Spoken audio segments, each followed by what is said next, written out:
बिस्मिल्लाहिर्रहमानिर्रहीम अस्सलाम वालेकुम। Welcome to your YouTube channel Trade Dojo. मैं हूं आपका दोस्त काशिफ़। आपकी खिदमत में एक दफ़ा फिर से हाज़िर हैं 100 इंडेक्स के एनालिसिस लेके। तो जैसे कि आप लोगों ने देखा, लास्ट वीक भी मार्केट जो है काफ़ी झूला झूलती रही और कभी ऊपर तो कभी नीचे। लेकिन अभी आज की वीडियो में जो हम लोग डिस्कस करेंगे उसको हम लोग थोड़ा डिफरेंट एंगल से देखेंगे। मार्केट का वीकली हम लोग चार्ट देखेंगे, वीकली एनालिसिस करने की कोशिश करेंगे और कुछ चीज़ों को भी हम लोग डिस्कस करेंगे जिससे हमें एक अंदाज़ा होगा कि मार्केट की मूव जो है वो किस तरीके से चल रही है और मार्केट अगले हफ्ते में किस तरीके से, यानी आने वाले टाइम में किस तरीके से परफॉर्म कर सकती है। तो इसमें जो फैक्टर्स हैं, जो चीज़ें हैं, वो मैं आप लोगों के साथ इसमें डिस्कस करूँगा। जैसे कमोडिटी प्राइस वगैरह हम लोग अपनी जनरल वीडियो में भी रोज़ उसको बता रहे होते हैं कि किस तरीके से उतार चढ़ाव आ रहा होता है और किस तरीके से वो मार्केट को भी इम्पैक्ट करती हैं। न्यूज़ वगैरह जो होती है वो किस तरीके से मार्केट को इम्पैक्ट करती है या नहीं करती। तो ये सारी चीज़ें जो है मैंने सोचा कि मैं आज की एक वीडियो में आपके साथ वीकली एनालिसिस, जो थोड़ा ज़रा डेप्थ में भी होता है और उसमें हमें फिर बहुत सारी चीज़ें देखने को मिल जाती हैं, यानी एक बिग पिक्चर को हम लोग डिस्कस करेंगे जिससे हमें एक आसानी होगी आने वाले वीक को एनालाइज़ करने में। तो इसको कोशिश करेंगे कि कम से कम टाइम के अंदर मैं उसको समेटूं, लेकिन अगर वीडियो लंबी हो जाए तो उसके साथ जुड़े रहिएगा, क्योंकि मैं इस चीज़ की गारंटी लेता हूं कि इंशाल्लाह at the end of the video आपको जो है कुछ ना कुछ नई चीज़ सीखने को ज़रूर मिलेगी और आप मार्केट को जैसे एनालाइज़ कर रहे हैं आपका एक व्यू पॉइंट जो है थोड़ा सा चेंज हो जाएगा। तो ये सारी चीज़ें जैसे मैं अपने लिए जो एनालिसिस कर रहा होता हूँ वही आपको पता है, मैं आप लोगों के साथ उसको शेयर कर रहा होता हूँ। तो चलिए बिस्मिल्लाह करते हैं। तो अब देखिए, जैसे कि ये आपने वीडियो भी हमारी देखी होगी लास्ट फ्राइडे वाली, उसके अंदर हमने बताया था, मैं इसकी डेप्थ में जाऊंगा कि कितना क्या किस तरह था, वो वीडियो आप देख सकते हैं। तो 43,653 के ऊपर 200 पॉइंट की नेगेटिविटी के साथ और 46% की नेगेटिविटी के साथ हमारे इंडेक्स ने क्लोजिंग दी। तो क्यों दी, तो इसके जो फैक्टर्स हैं उसको हम डिस्कस करते हैं। सबसे पहले मैं आता हूँ रशिया और यूक्रेन वाली जो फटा चल रहा है इसके ऊपर। तो इसके ऊपर हमारे पास इंटरनेट के ऊपर बेतहाशा रिसोर्सेज मौजूद होती हैं, हर चीज़ इंटरनेट से ही मिल जाती है। सारी रिपोर्ट जो होती हैं, सारी न्यूज़ जो होती हैं, वो आप थोड़ा सा सर्च करेंगे तो आपको मिल जाएगी। तो ये मैंने एक रिपोर्ट आपके साथ मैंने सोचा कि मैं इसको शेयर करूं, तो इसको आप समझ जाएंगे अगर, तो आपको बहुत सारी चीज़ों का कोरिलेशन पता लग जाएगा कि एक चीज़ अगर इम्पेक्ट कर रही है तो उसके साथ दूसरी चीज़ कौन सी मुतासर हो सकती है। तो अब यहाँ पे देखें, अब मैं आपको थोड़ा थोड़ा ये थोड़ा पढ़ के भी बताऊँगा और फिर बाकी ये कि आपको इसका ओवरव्यू भी कराऊँगा इंशाल्लाह। अब देखिए, इसमें बता रहे हैं कि beyond oil, natural gas and wheat, the commodity shock of Russia Ukraine crisis. अब जैसे कि जिन लोगों को नहीं पता, मैं बता भी देता हूँ कि रशिया जो है one of the top exporter है बहुत सारी जो मेजर कमोडिटीज़ हैं उसका। उसमें कौन कौन सी आती हैं, आपका वीट आ जाता है, गंदम, आपका ऑयल आ जाता है, आपका कुछ जो प्रीशियस मेटल्स होते हैं वो आ जाते हैं, आपका कोल आ जाता है। ये भी मैं इस रिपोर्ट में भी आपको दिखाता हूँ। तो इस वजह से डिस्टर्बेंस हमारी जो है कमोडिटी प्राइस में हो रही है। अब यहाँ पे अगर आप देखें, इसमें बता भी रहे हैं, Russian invasion of Ukraine push Brent crude oil price over 130 पर बैरल ऑन मंडे। जैसे ही ये वॉर वाला इनका चक्कर शुरू हुआ तो ऑयल प्राइस जो हमने देखे थे उसमें एकदम हाइक आ गया था, जो हम लोग अपनी वीडियोज़ में भी डिस्कस करते रहे, जिसकी वजह से threatening the fragile post pandemic recovery of the global economy. जैसे कि ग्लोबल इकोनॉमी अभी रिसेंटली जो है एक समझे एक रिसेशन ही हुआ था कोरोना की वजह से, जिसकी वजह से बहुत सारी चीज़ें डिस्टर्ब हो गई थी और आहिस्ता आहिस्ता वो चीज़ें जो है रिकवर होने के ऊपर ही थी। तो अभी ये एक नया फड्डा चालू हो गया इन लोगों का, रशिया और यूक्रेन वालों का। Wheat prices are also up by more than 60%। तो जैसे कि आपको बताया कि वीट का भी एक्सपोर्टर है रशिया और काफ़ी बड़ा एक्सपोर्टर है, जिसकी वजह से 60% गंदम जो है उसकी प्राइस में भी इंक्रीज़ देखा गया। Increasing risk of hunger and civil unrest and economies where governments can't afford to further subsidise bread and which depends on the large amount of wheat import from Russia and Ukraine. अच्छा, wheat export में Russia के साथ साथ Ukraine भी इसके साथ involve है, यानी मिलजुल के, ज़ाहिर है आपको पता होगा कि सारी पूरी जो दुनिया की इकोनॉमी है, कुछ ज़खायर जो हैं, कुछ चीज़ें जो हैं वो किसी एक कंट्री के पास हैं, कुछ ज़खायर, कुछ कमोडिटीज़, कुछ चीज़ें एक दूसरी कंट्री के पास हैं। तो रशिया के पास जैसे वीट है, थोड़ा यूक्रेन के पास भी ज़ाहिर है वो भी एक्सपोर्ट करता है। इन लोगों की एट दी एंड फड्डे चली से रहे ताकि वो उनको कॉन्कर करने की करें, ताकि वो जिस चीज़ में एक्सपर्ट है रशिया उसको कम ओवर कर ले। तो इसमें जैसे ये बता रहे हैं कि जैसे कि भूख और कहत साली का जैसे रुझान बढ़ रहा था, गवर्नमेंट्स जो हैं वैसे ही अफोर्ड नहीं कर पा रही थी पूरी दुनिया की कि किस तरीके से सब्सिडाइज़ करें, अपनी आवाम को रिलीफ़ किस तरीके से दें, क्योंकि जैसे इन्होंने पहले ऊपर बताया कि कोरोना की वजह से बहुत ज़्यादा डिस्टर्बेंस पहले ही हो गई हुई थी, तो मज़ीद उसमें डिस्काउंट करना एक बहुत बड़ा मसला बन जाता था। तो एकदम ये जो है अब कमोडिटीज़ जो हैं हमारी मेजर ज़ाहिर है गंदम मेन चीज़ है, पेट्रोलियम है, ये सारी चीज़ें ज़रूरत की हैं। अब वो इनके प्राइस में एकदम हाइक आ गया। अब एक चीज़ कॉमन सेंस है, एक चीज़ आपको पीछे से यानी इंटरनेशनल मार्केट से ही महंगी मिल रही है, तो डेफ़िनेटली वो जो है आगे जो है बेची भी महंगी जाएगी। ये चीज़ हमारे कॉमन बिज़नेस के अंदर भी ये रूल अप्लाई होता है। एक चीज़ अगर मिसाल के तौर पे हमें पीछे से 10 रुपए की आ रही थी, हम आगे 15 रुपए की बेच रहे थे, अब वो हमें पीछे से ही 15 रुपए की आएगी, तो उसको डेफ़िनेटली हम 20 रुपए का बेचेंगे, अपना एक रीज़नेबल जो भी प्रॉफिट होता है उसके अकॉर्डिंग। तो इसी वजह से सारी चीज़ें जो हैं डिस्टर्ब हो रही हैं, एक तरीके से एक चीज़ दूसरी चीज़ को डिस्टर्ब कर रही है। Mainly those in the Middle Eastern, North African and South Asian regions, यानी साउथ एशियन कंट्रीज़ में हमारी कंट्री पाकिस्तान है वो भी आती है, जिसमें हम देख रहे हैं कि सारी चीज़ों के प्राइस जो हैं वो बढ़ते जा रहे हैं। क्यों बढ़ते जा रहे हैं, उसमें एक मेन रीज़न ये भी है।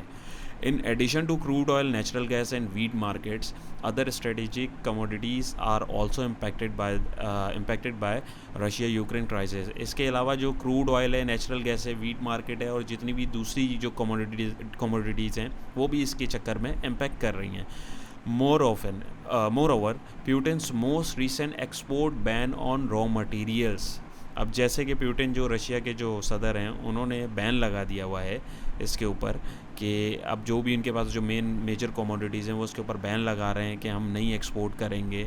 जैसे कि एक चीज़ की ज़ाहिर एक सप्लाई एक मुसलसल चल रही होती है, वो सप्लाई एकदम रुक जाए तो डेफिनेटली उसकी डिमांड बढ़ जाती है, जिसकी वजह से प्राइस में हाइक आ जाता है। ये एक इकोनॉमिक का लॉ है, ये हम लोगों ने अपनी इकोनॉमी जो हमारा इकोनॉमिक का सब्जेक्ट है उसके अंदर भी ये सारी चीज़ें डिमांड एंड सप्लाई का जो कॉन्सेप्ट है उसके अंदर पढ़ा है। ये वही चीज़ इंटरनेशनली अप्लाई हो रही है।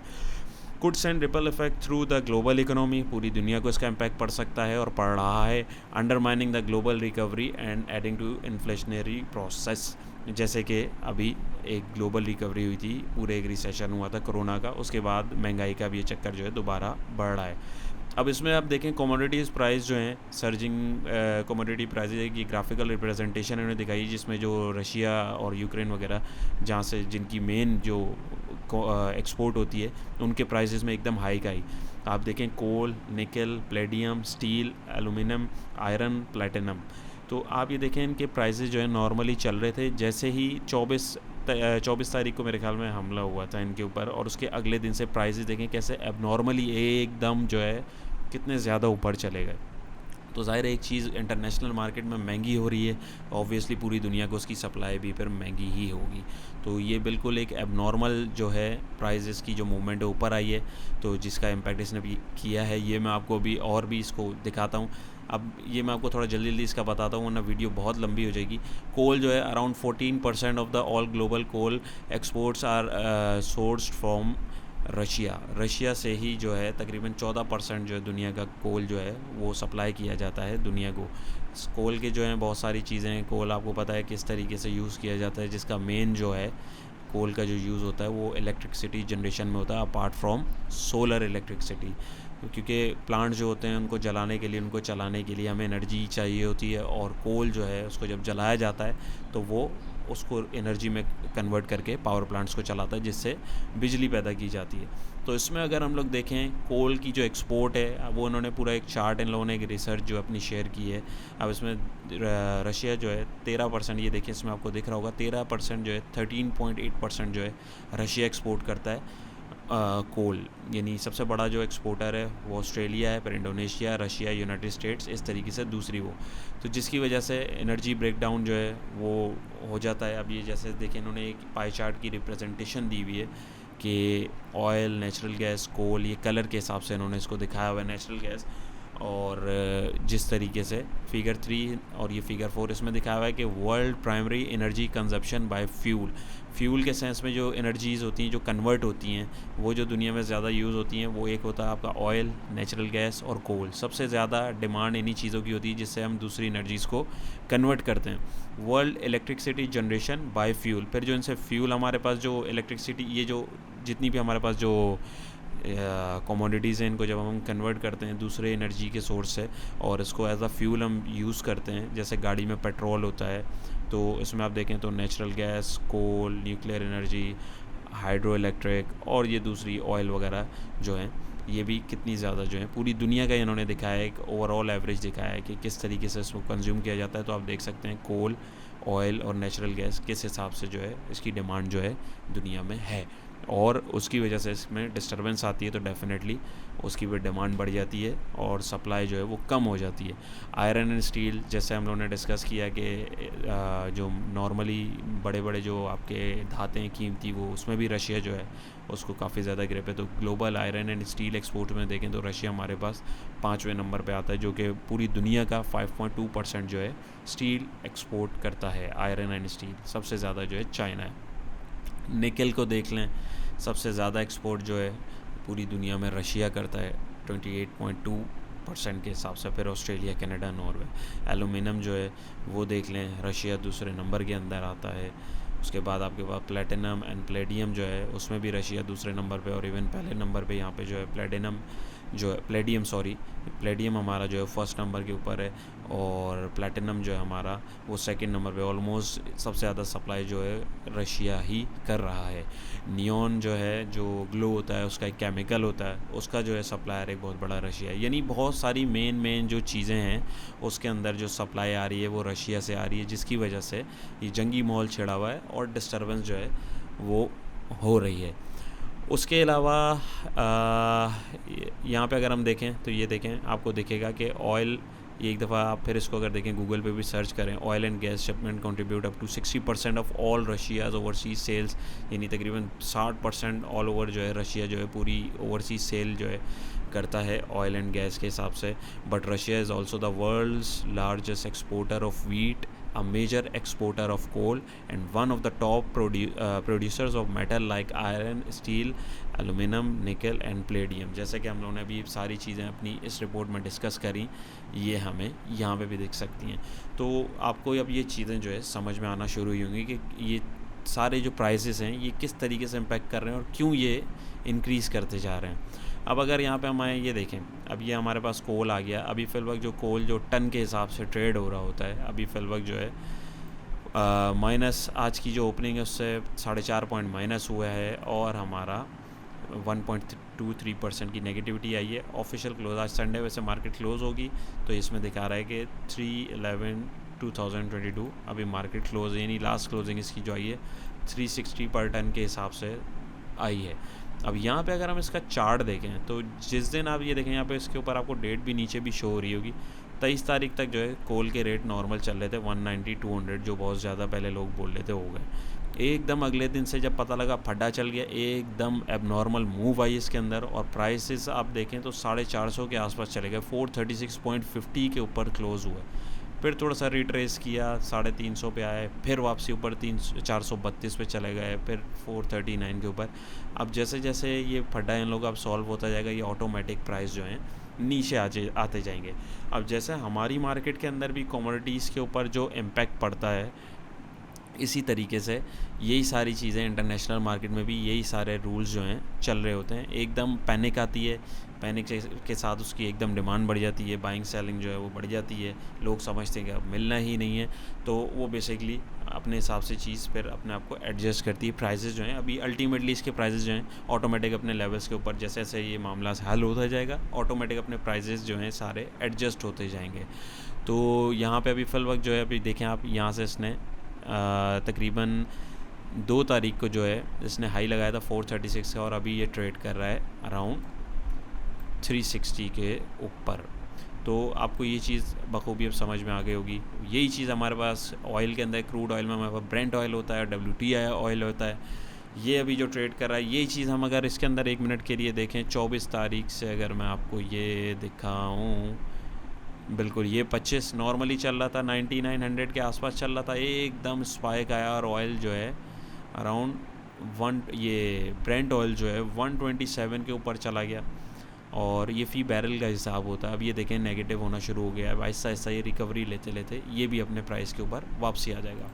यही चीज़ यहाँ पे क्रूड ऑयल के साथ हुई है। यहाँ पे चल रहा था, नीचे डेट दिख रही है आपको, 23 तारीख तक जो है इसके प्राइस चल रहे थे 92.10 सेंट के हिसाब से फ़ी बैरल, एकदम हाइक आया जो कि अराउंड $123.70 के ऊपर क्लोज़ हुआ ये। और अभी ये फिर एडजस्टमेंट करेगा, अपने आप को थोड़ा करेक्ट करेगा, अल्टीमेटली ये भी नीचे आ जाएगा। वीट गंदम 373 के ऊपर जो है ट्रेड हो रही थी, और अभी देखें इसने 30 पॉइंट लूज़ किए हैं, जो कि तकरीबन 7.5% बनता है। वही चीज़ इसके साथ हुई।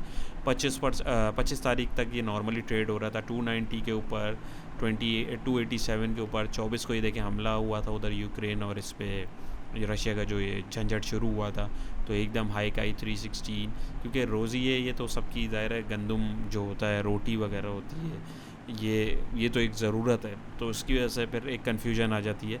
और फिर 290 से देखें इसके प्राइस जो हैं अराउंड 422 के हिसाब से ये ट्रेड हो रहा था। अब यहाँ पे देखें ऐसा ऐसा ये भी करेक्शन ले रहा है, अल्टीमेटली ये भी नीचे आ जाएगा। इसके साथ अगर हम लोग देखें तो मैं आपको एक चीज़ और दिखाऊं, एक सेकेंड, ये देखें अब यहाँ पे हमारे साथ डॉलर में भी यही चीज़ हुई। डॉलर चल तो ऊपर ही रहा था, लेकिन आप देखें 25 फ़ेब तक ये जो डेट दिखा रहा है, इसका जो ग्राफ दिखा रहा है, ये दिखा रहा था 175.25 के ऊपर जो है डॉलर जो है चल रहा था पाकिस्तानी फ़ी रुपीज़ के हिसाब से। एकदम अगले दिन से डॉलर ने भी जो हाई लगाया अराउंड 179 का हाई लगाया। अब आहिस्ता आहिस्ता ये भी अपनी करेक्शन की तरफ है। बताने का मकसद क्या है, ये चीज़ें समझाने का मकसद क्या है, बताने का मकसद ये है, समझाने का मकसद ये है कि ये जितनी भी चीज़ें हैं, जितनी कमोडिटीज़ हैं, ये मैं अपनी वीडियोस में भी इनको इसीलिए डिस्कस करता हूँ। ये अल्टीमेटली हमारी जो है मार्केट के साथ भी इनका रिलेशन होता है। आप देखते हैं जैसे ही क्रूड ऑयल वगैरह बढ़ता है या और चीज़ें जो हैं इंटरनेशनल मार्केट में जो हैं बढ़ती हैं, हमारी जो लोकल मार्केट है, जो हमारी PSX है, उसके अंदर भी हमारे जो सेक्टर्स हैं, जो हमारे कंसर्न सेक्टर हैं, उसके अंदर डिस्टर्बेंस आती है। कोल के प्राइस छेड़ते हैं तो वो इम्पेक्ट आ जाता है जी आपके सीमेंट के ऊपर। आपके क्रूड ऑयल के प्राइस के अंदर डिस्टर्बेंस आती है तो हमारी रिफाइनरीज़ और हमारी जो पेट्रोलियम सेक्टर है उसके अंदर इफेक्ट आ जाता है। तो इस तरीके से चीज़ों को आप समझें, देखें, आप मार्केट को एक नए व्यू की तरफ से तरीके से देखेंगे, आपको चीज़ जो है एक नए अंदाज से आप उसको एक नई नज़र से देख सकेंगे। मतलब वही बात है, एक चीज़ बाज़ाहिर सामने दिख रही है लेकिन वो तो नज़र आ रही है, लेकिन उसका नज़रिया क्या है, उसको देखना कैसे है। अब एक चीज़ नॉर्मली चल रही है, वो इस तरीके से देखें ना, एकदम हाई का आई है प्राइस में, वो क्यों आई है, कोई तो रीज़न होगा, कोई तो वजह होगी। तो ये सारी वजूहत होती हैं, चीज़ें जो हैं एक दूसरे के साथ इंटरलिंक्ड होती हैं, तो उसको देखा करें, उसको समझा करें। तो अब चलते हैं हम अपने FIPLIPI चार्ट के तरफ। हमारा ये वीकली चार्ट हमने खोला है। लास्ट वीक की हम बाइंग सेलिंग अगर देखें, FIPI सबसे बड़े सेलर रहे हैं, LIPI हमारे जो हैं लोकल इन्वेस्टर वो बायर रहे हैं। सबसे पहले हम बायर देखें तो हमारे पास बैंक्स हैं, 1.52 मिलियन डॉलर की इन्होंने जो है नेट बाइंग करी है पूरे वीक में। फिर हमारी कंपनीज़ ने 5.45 मिलियन डॉलर की बाइंग करी है, जो कि तगड़ी बाइंग है। उसके बाद हमारे इंडिविजुअल्स ने इस दफ़ा थोड़ा हल्का हाथ रखा है, 0.40 मिलियन डॉलर की बाइंग से, वो भी इस वजह से कि आप देख रहे हैं मार्केट जो है नीचे आ रही है। अदर ऑर्गेनाइजेशन जो हैं 3.67 मिलियन डॉलर की बाइंग के साथ थे, और ओवरसीज़ पाकिस्तानी 2.71 मिलियन डॉलर की बाइंग के साथ है। नेगेटिव देखें तो ब्रोकर्स ने माल को 0.26 मिलियन डॉलर के हिसाब से बेचा है। फॉरेन कॉरपोरेट्स जो हैं वही, ये सारी जो जंगी माहौल बना हुआ था, इसकी वजह से डिस्टर्बेंस सारी मार्केट्स में हो रही थी, तो इस वजह से ज़ाहिर है पैनिक होती है। तो जाहिर सी बात है पैनिक के अंदर तो बहुत सारे लोग चीज़ें बेच देते हैं। सब समझते हैं क्रैश हो रही है, लेकिन अल्टीमेटली टेक्निकली अगर आप देखें तो वही मौका होता है चीज़ को जमा करने का। फॉरेन कॉरपोरेट जो हैं 5.68 मिलियन डॉलर का माल उन्होंने बेचा। फॉरेन इंडिविजुअल ने 0.17 मिलियन डॉलर का माल बेचा। इंश्योरेंस कंपनी ने 0.56 मिलियन डॉलर का माल बेचा।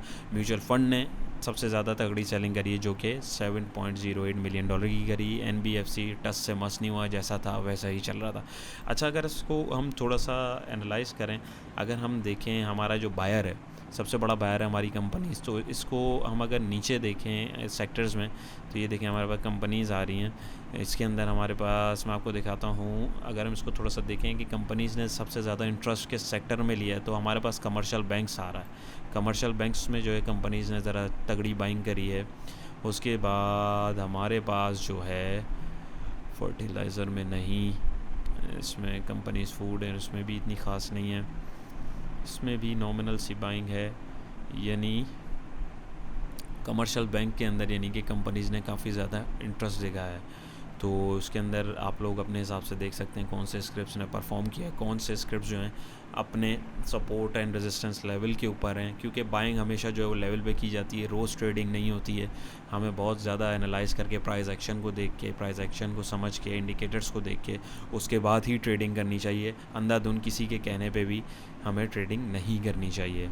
तो ये सारी चीज़ें जो मैं आपको दिखा रहा हूँ और समझा रहा हूँ, बताने समझाने का मकसद ही यही है कि आप सारा डाटा अपने सामने रखें, उसको एनालाइज़ करें, अपनी सारी चीज़ों को आप लोग अपने हिसाब से समझें और उसको फिर एनालाइज़ करके आप एक ट्रेड लेंगे तो इंशाल्लाह आप बेनिफिट ही लेंगे, बजाय इसके कि आप किसी गुरु को तलाश करें या पेड ग्रुप्स की मेंबरशिप लें।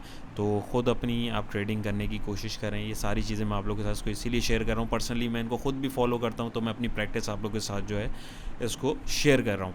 इंडिविजुअल्स जो हैं, अच्छा सेलिंग अगर हम देखें तो म्यूचुअल फ़ंड की सेलिंग रही है, उसको हम अगर एनालाइज़ करना चाहें तो म्यूचुअल फ़ंड ने सबसे ज़्यादा, अगर हम देखें किस सेक्टर के अंदर जो है माल को बेचा है, तो यहाँ पे फर्टिलाइज़र सेक्टर में तकरीबन सबसे बड़ा सेलर जो है आपको दिख रहा है म्यूचुअल फ़ंड है। फर्टिलाइज़र सेक्टर में आप अपने स्क्रिप्ट्स को एनालाइज़ कर सकते हैं।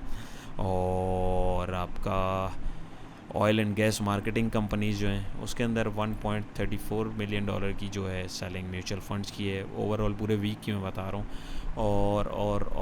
और हमारे पास यहाँ पे टेक्नोलॉजी सेक्टर में म्यूचुअल फ़ंड ने काफ़ी माल छोड़ा है 1.71 मिलियन डॉलर का। और इसके अलावा आप इस तरीके से फिर फर्दर इसमें अपने स्क्रिप्ट्स को देख सकते हैं, उसके सपोर्ट लेवल और रेजिस्टेंस लेवल्स को देख के अपनी ट्रेडिंग को इनिशिएट कर सकते हैं। तो ये तो हो गया हमारा फीपीलीपी चार्ट। अब हम चलते हैं अपने मेन चार्ट की तरफ। तो ये मेन चार्ट हमारा जो है इसको अब हम ज़रा डिस्कस करते हैं। ये इतनी जो सारी चीज़ें मैंने अभी आपको सारी चीज़ें अभी दिखाई हैं, अब मैं आपको दिखाता हूँ कि इसका इम्पैक्ट हमारी मार्केट ने किस तरीके से लिया है, क्योंकि चार्ट के ऊपर हमें ईच एंड एवरीथिंग जो है वो दिख रही होती है। शर्त ये है कि हमें देखना आनी चाहिए। तो हम लोग वही प्राइस एक्शन के हिसाब से ही मार्केट को एनालाइज़ करेंगे और देखने की कोशिश करेंगे। ये वही चार्ट है जो मैं आपके साथ जनरल वीडियो में शेयर कर रहा होता हूँ, लेकिन इसमें आज हमने जो एक एडिशन किया है वो किया है फिबोनाची रेशियोज़ का। इसकी भी बहुत ज़्यादा सिग्निफिकेंस होती है और इसके जो लेवल्स होते हैं इसके ऊपर बहुत ज़्यादा लोग मतलब इसके ऊपर ट्रेडिंग करते हैं। और प्राइस एक्शन की जो करेक्शन है उसको रिट्रेसमेंट जिसे करेक्शन कहते हैं, एक प्राइस ज़ाहिर है एक ऊपर जा रही है तो रिट्रेस होगी, उसको देखने में भी काफ़ी आसानी होती है। तो प्राइस एक्शन के साथ हम लोग ट्रेडिंग को देखेंगे कि प्राइस किस तरीके से मूव कर रहे हैं और क्या लेवल्स हमारे पास उसके हिसाब से बनते हैं। लेवल्स ये ऑलमोस्ट वही हैं जो हमने अपनी प्रीवियस वीडियोज़ के अंदर डिस्कस कर रहे हैं। अगर कोई कन्फ्यूजन है तो आप कमेंट में पूछ सकते हैं, मैं वो लेवल्स आपको दोबारा दिखा दूँगा। तो ये रेड लाइन जो है ये मैंने लगाई हुई सपोर्ट की। एक सेकेंड में, अगर ये तो सारा ही ऑफ हो जाएगा, चलें अगर मैं इसको 1 मिनट के लिए आपको दिखाऊं, ये देखें ये हमारा जो एक ट्रेंड चल रहा है, ये वीकली चार्ट है। ये एक कैंडल जो है एक वीक को दिखा रही है। तो अभी हम बिग पिक्चर देख रहे हैं। वीकली में अगर आप देखें तो ये डाउन ट्रेंड के ऊपर है और ये हमारी रेड कलर की जो है ये हमारी है सपोर्ट लाइन। सपोर्ट लाइन जो है हमारी उसी लेवल के ऊपर आ रही है। अगर आप इसका लेवल देखें, आपको दिखा भी रहा है फिबोनाची लेवल हमारा देखें तो 43,798 का जो हमने लेवल मार्क किया था 42,778 का, यानी वही लेवल हमारा जो है इसके ऊपर भी एज अ सपोर्ट जो है दिख रहा है। ऊपर ही हमारे पास छोटे छोटे जो रेजिस्टेंस जो हैं वो आ रहे हैं, वही रेजिस्टेंस देखें आप अगर गौर करें। यहाँ पे हमारे पास जो लेवल्स हमने आपको शुरू की में वीडियोज़ में दिखाए थे सर्कल करके, वही लेवल यहाँ पे इसके साथ भी मैच हो रहे हैं, ट्रेंड लाइन के साथ भी मैच हो रहे हैं। वही लेवल्स यहाँ पे मैच हो रहे हैं, इधर भी मैच हो रहे हैं, इधर भी मैच हो रहे हैं। तो ये सारी चीज़ें जो हैं इनकी सिग्निफिकेंस होती है, तो इनको हमें देखना आना चाहिए। अब इसमें अगर आप गौर करें तो अब वीकली के ऊपर जो है मार्केट अपने आप को इसी सपोर्ट लेवल के ऊपर जो है इसने सस्टेन किया हुआ है। और यहाँ पे अगर आप कैंडल देखें, सबसे पहले अगर मैं आपको ये मूविंग एवरेजेस जो हमारे हैं मैं इनको ऑफ़ कर दूँ ताकि चार्ट जो है आपको ज़्यादा क्लटर्ड ना लगे। अगर आप देखें यहाँ से इस वीक के अंदर तकरीबन ऊपर यहाँ पे आप देखेंगे आपको दिखेगा इस वीक के अंदर जो ऑल टुगेदर 898 पॉइंट जो है मार्केट ने तोड़े और 2.2% की जो है ऑलमोस्ट नेगेटिविटी रखी। लेकिन आप देखें ओपनिंग के बाद मार्केट ने अपनी इस सपोर्ट लेवल को, अल्टीमेट सपोर्ट इसके पास पहले ये थी, वीकली बेसिस के ऊपर बात हो रही, ठीक है। तो यहाँ से फिर अगली सपोर्ट मार्केट के पास ये आई जो 42,798 की थी और देखें इसने यहाँ पे रिएक्ट भी किया, यहाँ से इसने अपने आप को रिकवर भी किया। तो ये लेवल जो है इनकी बहुत ज़्यादा सिग्निफिकेंस होती है। यहाँ पे हम अपना RSI देखें तो 41 के ऊपर चल रहा है। हम अपना ये वाला इंडिकेटर देखें तो इसके अंदर नेगेटिव हिस्टोग्राम जनरेट हुआ है और यहाँ पे इस इंडिकेटर को हम अपने देखें तो यहाँ पे भी हमारे पास जो है सेलिंग प्रेशर जो है शो कर रहा है वीकली बेसिस पे।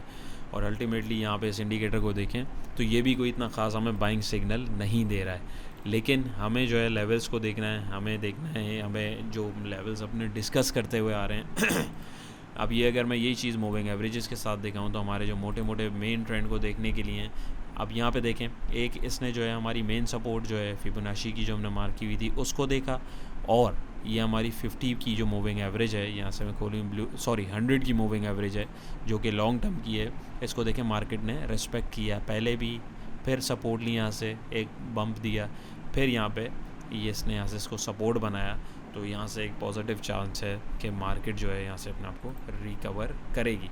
अब यही चीज़ यही पिक्चर को अगर हम लोग देखें डेली के ऊपर, हमारा डेली चार्ट खोलूँ मैं,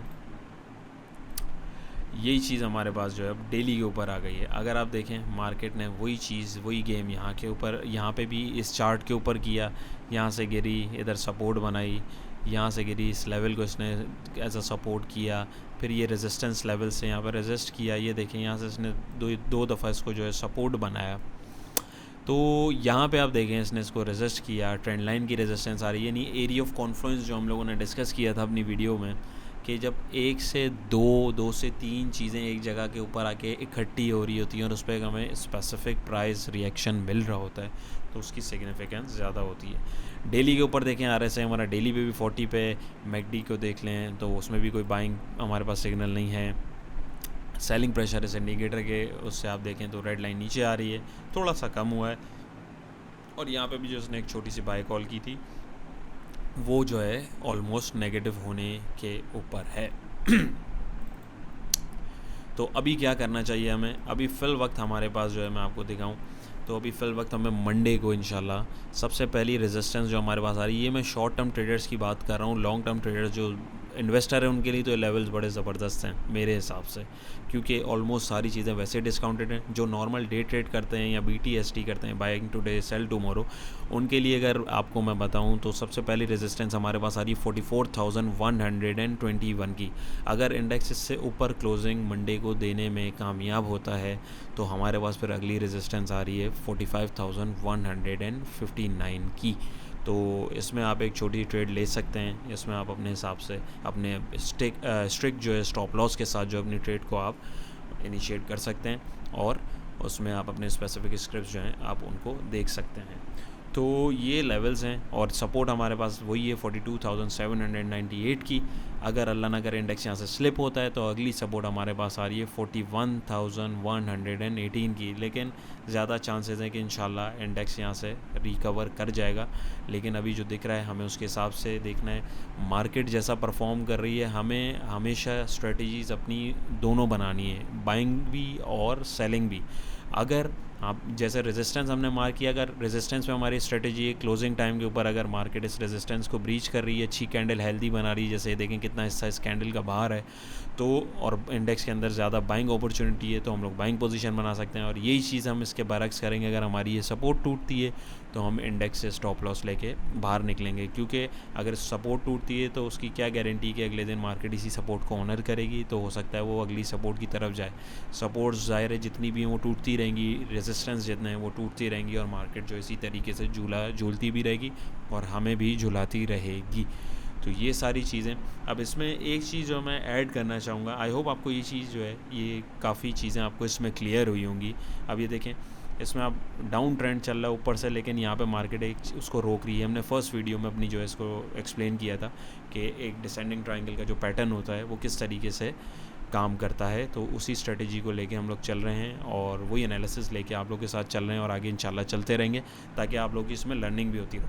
अब अच्छा, इसमें हम लोग देख रहे थे कि कोल प्राइस जब जो बने थे इसमें राइज़ आया था 24 तारीख को, तो मैं आपको दिखाऊं तो आप देखें इस चीज़ का इम्पैक्ट हमारे सीमेंट सेक्टर जो हमारा नेगेटिव हो रहा था, तो आप देखें ये DGKC मैंने खोला है तो 24 तारीख को आप देखें इसके अंदर नेगेटिविटी आई थी। अल्टीमेटली आप वैसे देखें तो डाउन ट्रेंड में ही चल रहा है, अभी ये बहस नहीं है हमारी कि डाउन ट्रेंड है अप ट्रेंड है, लेकिन आप देखें सेंटिमेंटल तौर पे हमारी मार्केट के अंदर जो है 3 एनालिसिस होते हैं। एक हमारा होता है फंडामेंटल एनालिसिस, एक होता है टेक्निकल एनालिसिस जो हम यहाँ पे कर रहे हैं, एक होता है आपका जो सेंटिमेंटल एनालिसिस है कि जो सेंटिमेंट होता है इन्वेस्टर्स का, हमारा जो ट्रेडर्स का सेंटिमेंट होता है। तो यहाँ पे देखें उसने नेगेटिविटी दिखाई और अभी भी फिल वक्त जो है डाउन ट्रेंड के अंदर चल रहा है। तो यहाँ पे DGKC देख सकते हैं हम लोग। MLCF अगर मैं आपको दिखाऊँ तो MLCF को भी हम अगर 24 तारीख को देखें अराउंड देखें, अच्छी खासी ग्रीन कैंडल इसने बनाई थी और फिर अगले दिन इसने नेगेटिविटी दी। लेकिन आप वैसे देखें टेक्निकली तो इसने वैसे भी यहाँ से रेजिस्ट किया, लेकिन मार्केट के ऊपर न्यूज़ का भी इम्पैक्ट जो है आता है। न्यूज़ जो है हमारी एक एज अ ट्रिगर काम करती है। पायनियर सीमेंट देखें अगर हम, ये देखें सीमेंट सेक्टर इसलिए दिखा रहा हूँ कि कोल प्राइसेस जो है डिस्टर्ब हुए थे। देखें 24 तारीख को वैसे अल्टीमेटली डाउन ही चल रहा है, लेकिन एक नॉर्मल उसके हिसाब से देखें और अल्टीमेटली आप देखें यहाँ पे नेगेटिविटी कितनी दिखा रहा है। यहाँ पे ये चला गया। चिराट सीमेंट आपका जो है CSCC वो दिखाऊँ मैं आपको, देखें वो भी अल्टीमेटली नीचे जाता गया। तो कोल के प्राइस के जो इम्पैक्ट हैं वो सीमेंट के ऊपर इस तरीके से सेंटिमेंटल तौर पे देखें, टेक्निकली देखें तो वैसे ही वो नीचे प्राइस चल रहे थे, लेकिन उसने जो है उसको एक ट्रिगर दे दिया, क्यू दे दिया, जिसकी वजह से प्राइस और नीचे चले गए। तो यहाँ पे आप देखें ये अपने सपोर्ट लेवल के ऊपर आ गई है, अब दोबारा ये इसको रिटेन करने की कोशिश कर रही है। बहरहाल ये मैंने आपको दिखाने के लिए पेट्रोलियम प्राइस जो आप देखें, अगर PPL को मैं आपको खोल के दिखाऊं, यही चीज़ मैं आपको इसके अंदर दिखाऊं, तो आप देखें 24-25 फेब को हमारे प्राइजेस यहाँ पे नीचे हुए, यहाँ पे 2% और ये फिर दोबारा ऊपर टेक्निकली ऊपर जा रहे हैं। इसकी क्या रीज़न है, ये एक दूसरी बहस है। OGDC में आपको दिखाऊँ तो ये देखिए OGDC में भी 24-25 और ये जो है अब जो है ये ऊपर गैप अप ओपनिंग्स हो रही हैं, लेकिन देखें इसने न्यूज़ ने इम्पैक्ट लिया, एक ट्रिगर का काम किया न्यूज़ ने। अब यहाँ पे NRL में आपको दिखाऊं, नेशनल रिफाइनरी जो पेट्रोलियम वगैरह को हमारे देखती है, यकीनन देखें इसके ऊपर भी इम्पैक्ट पड़ा है। तो इसी तरीके से सारी चीज़ें जो है कोरिलेटेड होती हैं, इनके ऊपर इम्पैक्ट पड़ता है एक दूसरे के ऊपर। तो इस वजह से हमें जो है सारी चीज़ों को साथ देख के और लेके चलना पड़ता है। तो इसी वजह से मैं अपनी वीडियोस के अंदर मेरी कोशिश होती है मैं इंटरनेशनल मार्केट्स को भी आपको दिखाऊं, क्योंकि इंटरनेशनल मार्केट डाउन होती है उसकी वजह से भी हमारी मार्केट का सेंटिमेंट डिस्टर्ब हो जाता है। टेक्निकली मार्केट जैसे परफॉर्म करनी है वो करती रहेगी और वो करती है, लेकिन कुछ क्यूज़ चाहिए होते हैं, कुछ ट्रिगर्स चाहिए होते हैं, जिसकी वजह से आपको बहुत सारी चीज़ों में आसानी हो जाती है।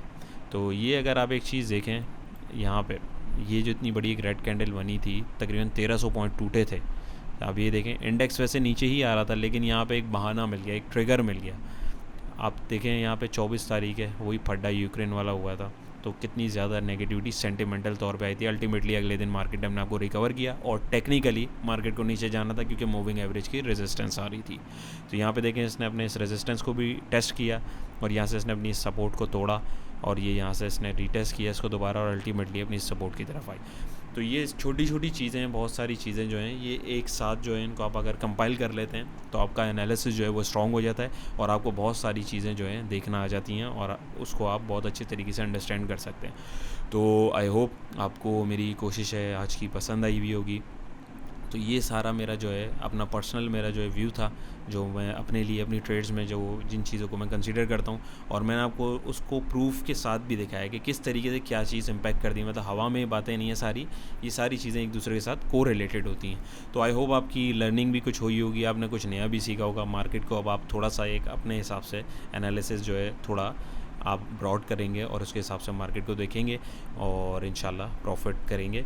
तो ये मेरी कोशिश थी, ये हमारा एक एनालिसिस था। अगर आप चैनल में नए हैं तो चैनल को सब्सक्राइब करें, क्योंकि मैं इंशाल्लाह इसी किस्म की लर्निंग वीडियोस जो हैं वो भी अब मैंने अपने चैनल के ऊपर ऐसा ऐसा पोस्ट करना शुरू कर दी हैं, जिसमें एक का लिंक जो है वो मैं वीडियो के एंड में जो है अटैच कर दूँगा।